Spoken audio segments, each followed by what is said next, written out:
Pernah kepikiran nggak sih kalau kitab hukum yang mengatur urusan kita sehari-hari, mulai dari nikah, cerai, sampai warisan, itu ternyata adalah produk peninggalan zaman kolonial. Usianya bahkan sudah lebih dari 150 tahun loh. Nah, dalam kesempatan ini, kita akan telusuri jejak sejarah hukum perdata di Indonesia yang panjang dan penuh liku. Oke, perjalanan kita akan kita bagi menjadi 5 bagian utama. Kita mulai dari akarnya di Eropa, lalu kita lihat gimana penerapannya di masa kolonial, terus dilema yang muncul setelah kita merdeka, perdebatan sengit para jagoan hukum kita, sampai akhirnya kita bahas statusnya hari ini dan gimana nasibnya ke depan. Oke, kita mulai dari awal banget ya. Supaya kita paham hukum perdata kita sekarang, kita harus tarik mundur waktu jauh ke belakang. Kita akan ikuti jejaknya dari zaman Romawi kuno, melintasi Eropa, sampai akhirnya mendarat di Belanda. Perjalanan kodifikasi hukum ini tuh mirip banget kayak lari estafet. Tongkatnya pertama kali dipegang oleh bangsa Romawi dengan Corpus Juris Civilisnya. Terus, tongkat itu diambil sama Napoleon di Prancis, yang kemudian diadaptasi oleh Belanda jadi Burgerlijk Wetboek. Dan puncaknya, di tahun 1848, tongkat estafet itu akhirnya sampai di Hindia Belanda. Nah sekarang pertanyaannya, gimana ceritanya kitab hukum dari daratan Eropa ini bisa tiba-tiba berlaku di Hindia Belanda?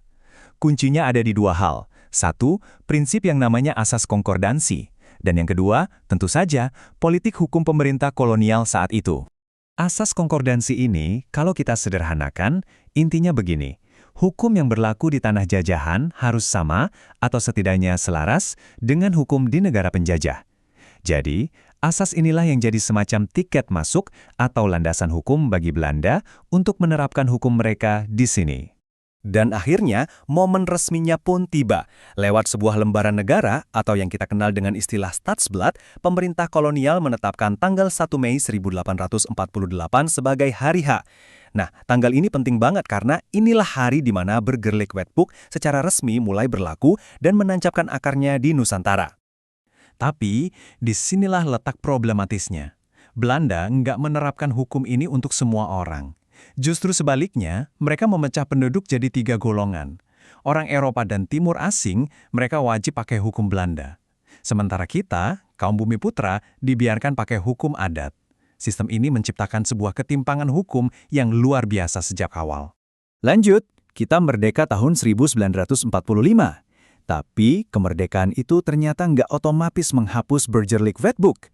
Justru ini malah menciptakan sebuah dilema besar, baik secara hukum maupun ideologis, bagi bangsa kita yang baru lahir. Terus gimana ceritanya hukum menjajah masih bisa berlaku? Jawabannya ada di pasal ini nih, Pasal 2 Aturan Peralihan UUD 1945. Pasal ini pada dasarnya adalah sebuah jembatan darurat.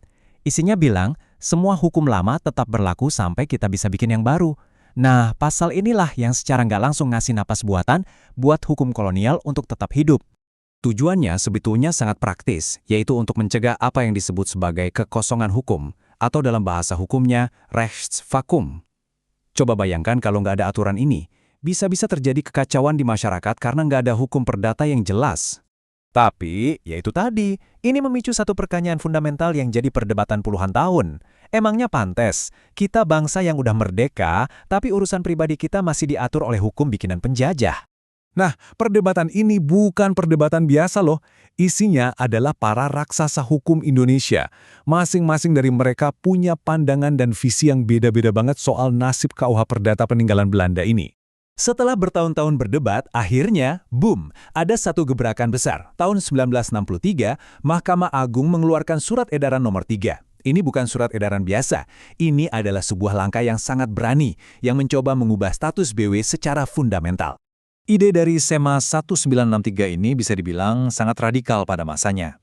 Isinya menyatakan bahwa Burgerlijk Wetboek itu seharusnya tidak lagi dianggap sebagai undang-undang yang wajib dipatuhi, tapi turun statusnya hanya menjadi semacam buku pedoman atau referensi buat para hakim. Tentu saja, ide ini langsung memicu pro dan kontra. Di satu sisi, ada Profesor Subekti yang bilang, SEMA itu ndak cukup kuat buat mencabut UU, biar nanti hakim yang menentukan lewat putusan-putusannya. Tapi di sisi lain, Dr. Matilda Sumampo khawatir banget. Buat beliau, kalau status BW diturunkan, ini sama saja membuka kotak Pandora ketidakpastian hukum.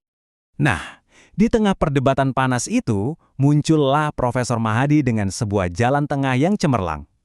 Beliau berpendapat, oke, mungkin BW secara keseluruhan bukan lagi satu kitab UU yang utuh, tapi pasal-pasalnya kalau kita lihat satu persatu, itu masih bisa kok dianggap berlaku sebagai undang-undang.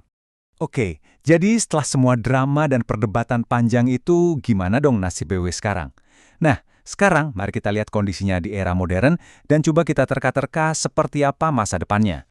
Jadi, BW hari ini tuh ibarat sebuah bangunan tua yang sebagian besar ruangannya sudah dikosongkan. Dia nggak utuh lagi.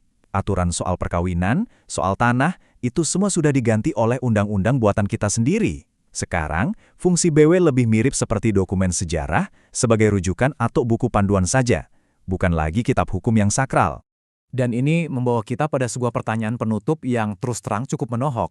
Kita ini sudah lebih dari 75 tahun merdeka, tapi pertanyaannya, kapan Indonesia akhirnya punya kitab undang-undang hukum perdata nasional sendiri yang baru dan utuh, yang benar-benar cerminan dari jiwa bangsa kita? Seluruh uraian yang kita bahas dalam sesi ini tentunya bersumber dari karya-karya dan pemikiran para pakar hukum terkemuka di Indonesia. Bagi Anda yang mungkin ingin mendalami lebih jauh, ini adalah beberapa referensi kunci yang bisa menjadi pintu masuk untuk memahami seluk-beluk hukum perdata di Indonesia.